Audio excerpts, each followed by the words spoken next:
Friends, welcome to மாசா family. இன்றைக்கி நம்ம கோஸை வச்சு போண்டா செய்ய போகிறோம். வாங்க பார்க்கலாம். கோஸை அரிஞ்சு வச்சுருக்கேன். வெங்காயம் நீல வாக்கில் வெட்டி வச்சுருக்கேன்.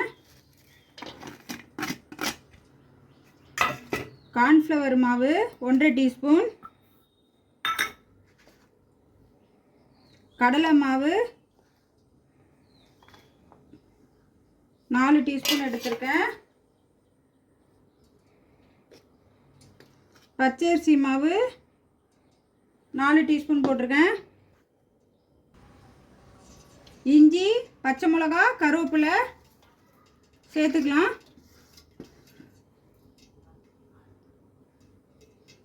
அரை டீஸ்பூன் மஞ்சள்தூள் போட்டிருக்கேன். இதை பிசைஞ்சிட்டு வந்துடலாம்.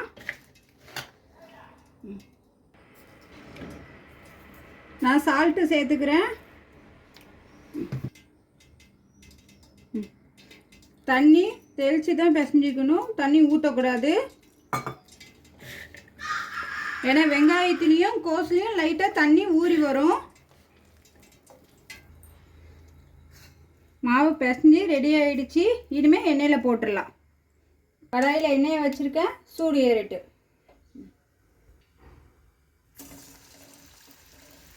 எண்ணெயில் போட்டுடலாம்.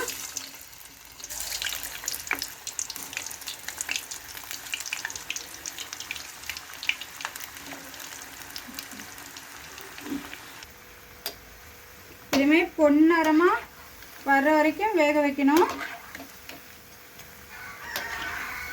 பாருங்கள், பொன்னிறமாக வந்திருக்கு பாருங்கள். இதேமாதிரி பொரிச்சு எடுத்தால் தான் போண்டா டேஸ்ட்டாக இருக்கும். எடுத்துடலாம்.